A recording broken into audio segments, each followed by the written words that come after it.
lagi dengan saya dan kita kali ini akan membahas TOEFL Structure dan Written Expression Part 2. Jadi ini adalah beberapa contoh soal yang sudah kita bahas sebelumnya. Ya, jadi kalau misalnya mau lihat pembahasannya bisa cek video yang ada di atas, di sudut kiri atas bisa dicek video-videonya. Kemudian untuk hari ini kita akan membahas bagaimana cara mengidentifikasi kata yang salah dalam sebuah kalimat. Ini juga termasuk dalam soal-soal yang ada di TOEFL ITP. Oke, untuk nomor pertama. In summer, warm southern air carries moist north to the eastern and central United States. Nah, kita lihat nih, coba lihat di sini salahnya di mana ya, gitu. Nah, pertama-tama ini in general. In general ini in summer ini benar apa salah? Nah, ini biasanya kan yang salah tuh ini ya, kata depannya ini. Nah, untuk summer ini kan dia sesuatu yang general ya.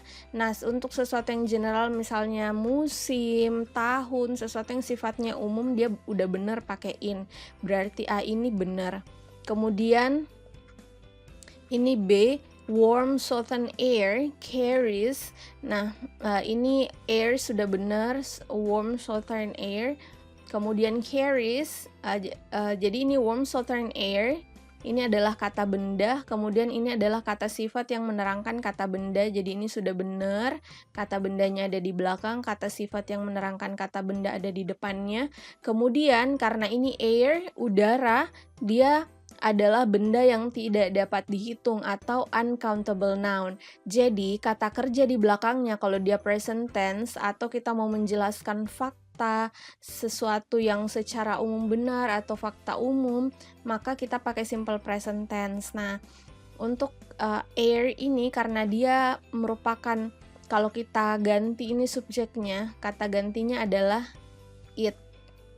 Nah, kalau it ini udah benar. Jadi kata dasarnya ini adalah carries, seharusnya di sini pakai y ya. Cuman karena dia kata ganti subjeknya adalah it ditambah s atau es di belakang, jadi yang B juga sudah benar. Sudah benar ya. Air carries. Kemudian moist. Nah, kalau kita baca ini warm southern air membawa, moist tuh kelembaban ya. Ini adalah kata yang sudah sering kita dengar khususnya di iklan-iklan pencuci wajah, krim pelembab gitu, moisturizer, moist dan segala macam. Nah, ini harusnya kalau dia dikatakan udara membawa yang dibawa itu adalah harusnya merupakan kata benda gitu. Misalnya kita bawa keranjang, ya bawa kebahagiaan gitu. Itu harusnya yang dibawa adalah kata benda, bukan kata sifatnya yang kita bawa. Tapi kalau kita mau membawa sesuatu yang berasal dari kata sifat, jadi dia tuh harus dirubah dulu jadi kata benda. Misalnya dia membawa lembab gitu, kita nggak bilang udaranya nih membawa lembab, tapi udaranya membawa kelembaban. Nah, moist ini merupakan kata sifat yang harusnya dia pakai kata benda. Berarti yang salah ini adalah C ya. Yang salah adalah C karena dia seharusnya kata benda, sedangkan moist ini merupakan kata sifat. So the answer for number 11 is C. Kemudian ini central udah benar, Central United States. Oke. Next kita ke number 12. Billie Holiday became recognized as the most innovative jazz singer of her day and was admiration for her whole vocal range. Jadi kita di sini bisa lihat ya, di sini ada kata n ya, ada kata dan. Jadi seperti yang sudah diinformasikan di video sebelumnya, kalau ada kata dan berarti yang bagian depan dan belakangnya itu harusnya setara gitu. Oke, jadi Billie Holiday ini kan kalau kita mau tahu ini benar nggak sih kedengarannya, ini benar nggak sih kalimatnya, yang di depan ini bisa kita hapus dulu gitu, biar bisa kita dengar kalau misalnya tanpa yang di depan ini gimana hasilnya, karena dia setara kan. Jadi kalau misalnya yang di depan dihilangkan, dia tetap bisa memberikan arti yang benar gitu. Billie Holiday was admiration for her vocal range. Billie Holiday merupakan, jadi admiration ini kita lihat sebagai kata sifat ya. Admiration ini sorry. Dia adalah kata benda, berasal dari kata admire. Kata kerjanya admire, kemudian kalau dia kata sifat jadi admired, kalau dia merupakan kata benda menjadi admiration. Nah, kalau ada tion ini di belakang, itu tuh biasanya dia kata benda ya. Jadi dia adalah kata benda.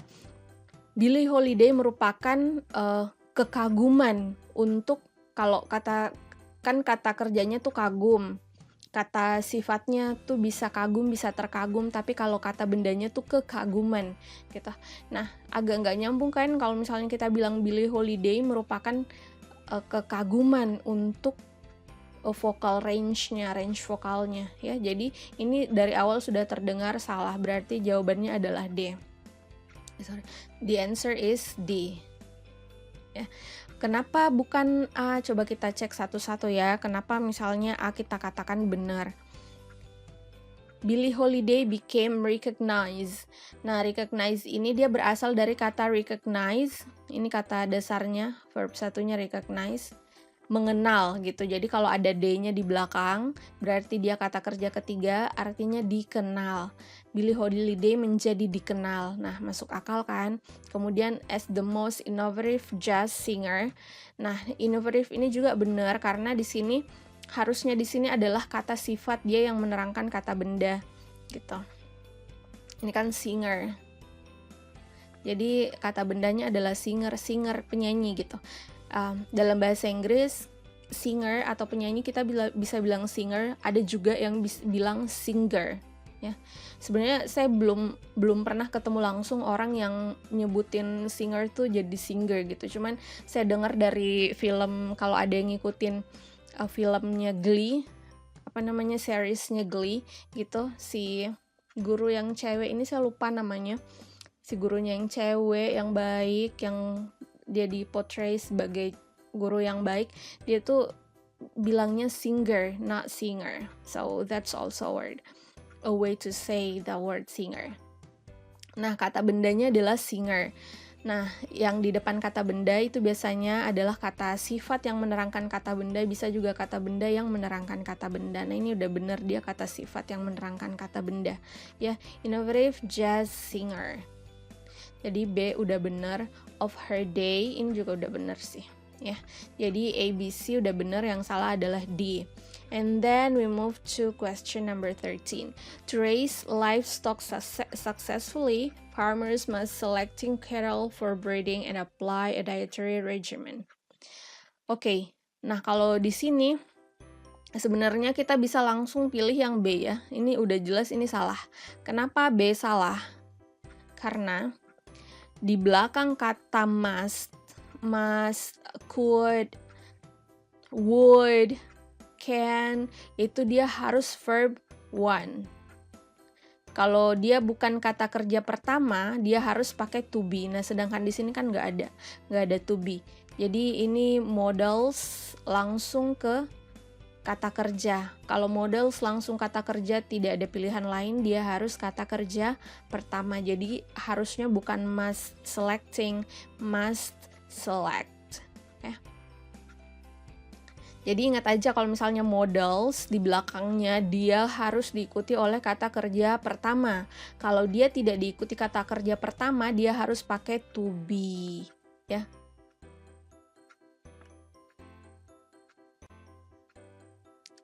Oke, nah for breeding, yang dari A, to raise livestock successfully, untuk merawat gitu livestock, hewan ternak dengan sukses. Jadi successfully ini sudah benar, ini adalah kata keterangan yang menerangkan kata kerja. Ini seperti salah satu contoh soal yang kemarin kita bahas ya, kalau kayak gini bentuknya ada kata kerja terus kata benda di belakangnya, itu biasanya adalah kata yang menerangkan kata kerja.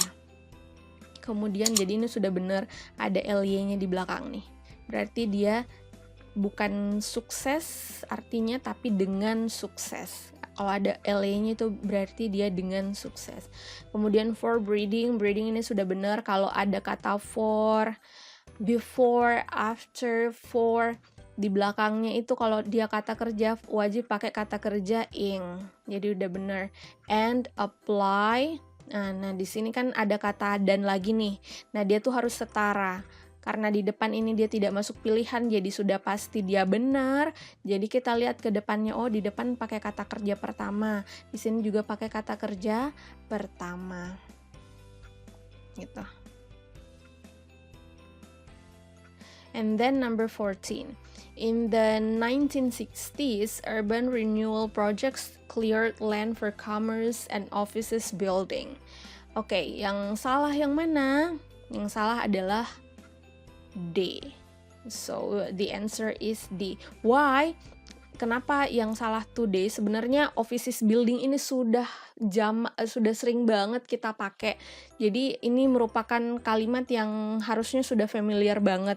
Nah, yang salahnya adalah ini bukan S-nya tuh, S yang menandakan jamak bukan di office harusnya, tapi buildings. Karena yang jamak adalah kata bendanya, buildingnya gitu. And office buildings ya. Ini sering terjadi, kesalahan ini tuh sering terjadi sama kata yang dia kata benda yang menerangkan kata benda gitu. Ini kata-kata keterangan ini.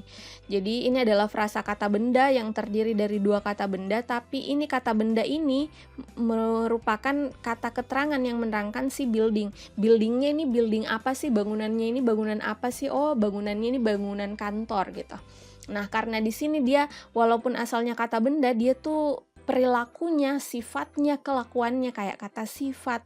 Jadi kalau kata sifat itu dia tidak dijamakkan gitu. Dia tidak dalam bentuk jamak. Yang jamak itu adalah kata benda yang diterangkannya. Jadi the answer is D. Oke, urban renewal projects ini sudah benar ya. Pembaharuan urban, proyek pembaharuan urban, pembaharuan ini pakai kata renewal, ini benar, ini kata benda. Kemudian cleared land, ini dia pakai verb to karena merupakan simple past tense, dia harus pakai kata kerja kedua karena dia membicarakan event atau kejadian tertentu di masa lalu, jadi udah benar. Kemudian for commerce, ini kalau di sini kan for di belakangnya pakai verb ing ya. Kalau for di belakangnya kata benda, tidak usah kalian ganti jadi verb ing ya. Nggak usah dipaksa tadi pakai verb ing, di sini juga pakai verb ing. Ya, jadi di sini for commerce, di sini sudah kata benda udah benar. Oke. Number 11, a number multiplied by 0 is 0 and a number multiplied by 1 is Oke. Jawaban yang salah adalah D. Kenapa? Is the same as number. Ini kalau kita bilang the same as berarti sama seperti. Kalau kita artikan jadinya agak aneh gitu. Sebuah angka yang dikalikan 0 adalah 0 dan sebuah angka yang dikalikan dengan angka sama dengan angka gitu. Salah kan?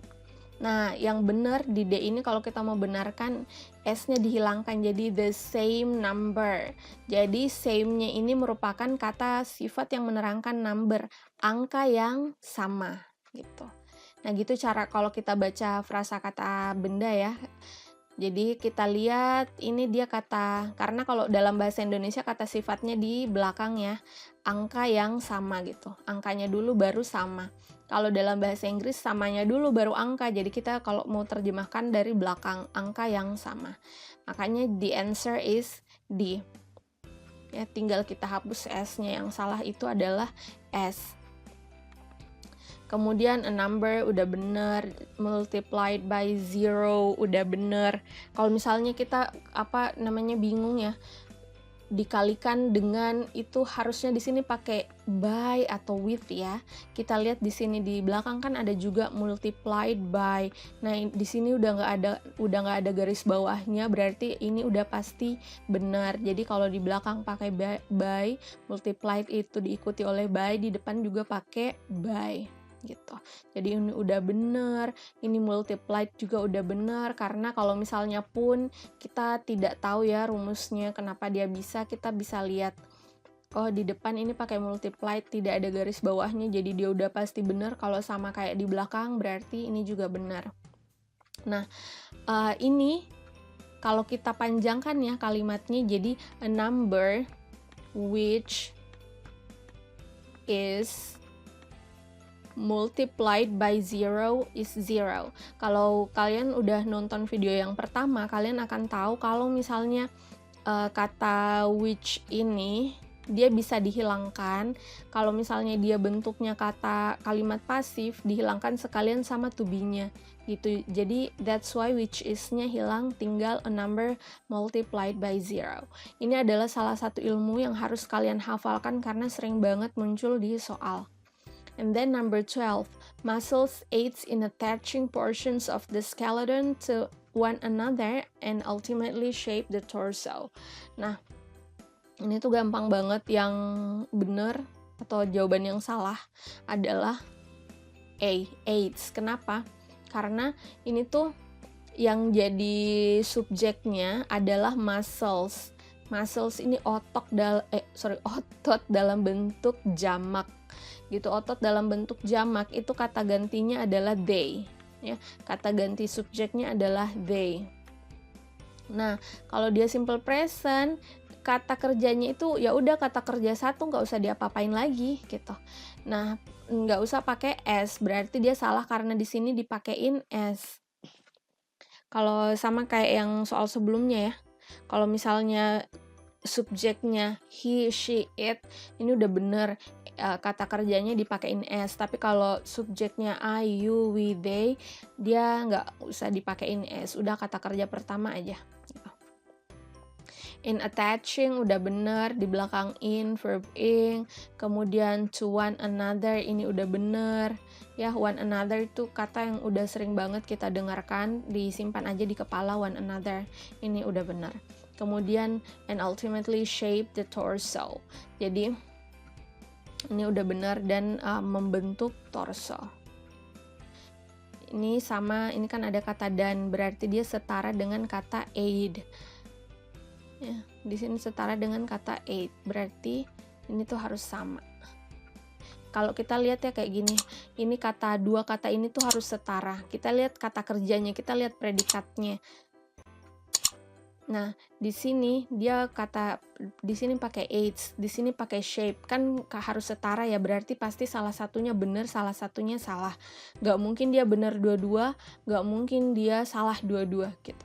Karena dia beda, ini kata kerja pertama gak ditambah apa-apa, ini kata kerja pertama ditambah s. Jadi kalau misalnya tadi teman belum milih gitu, kalian belum milih, bisa milih antara A atau D. Pasti salah satunya benar. Okay, number 13, Thomas More, who fell into disfavor with the king, was the great English author, salesman, and scholars. And the answer is easy, the answer is D. Ya, jawabannya adalah D. Kenapa? Ini tuh satu kalimat ini tuh berbicara tentang siapa? Satu kalimat ini berbicara tentang Thomas More. Ini hanya satu orang. Who fell into disfavor with the king, was a great English author, adalah seorang penulis, state negarawan, dan scholars. Nah, di sini scholarsnya kok tiba-tiba jamak gitu. Di sini juga sudah ada nih clue-nya berarti di belakangnya tuh pasti tunggal. Author udah tunggal bener, statesman udah tunggal bener. Nah, yang salah nih scholars, jamak. Ini kan cuma satu orang terus tiba-tiba jadi jamak gitu. Aneh kan? Nah, that's why the answer is D. Yang A sudah benar karena ini tuh kita menjelaskan tentang siapa sih Thomas More. Adalah orang yang jatuh ke dia masuk dalam list ketidaksukaan si raja gitu. Orang yang akhirnya tidak disukai oleh raja kalau dalam bahasa Indonesia. Nah, who fell into ini udah benar, kata kerjanya pakai kata kerja kedua karena dia menceritakan kejadian di masa lalu. And then was a great, ini was udah bener karena subjeknya adalah Thomas More. Dia menceritakan kejadian di masa lalu berarti pakai simple past. Ya kalau subjeknya he to be-nya was, terus dia bener sudah pakai karena cuma satu orang. Okay, so the answer is D.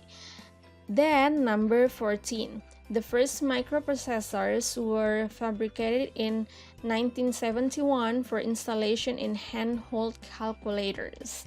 Nah, jawaban yang salah adalah D.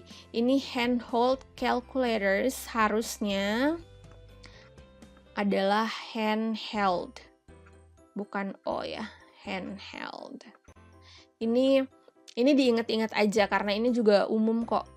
Umum dipakai kalkulator tangan, bukan handheld.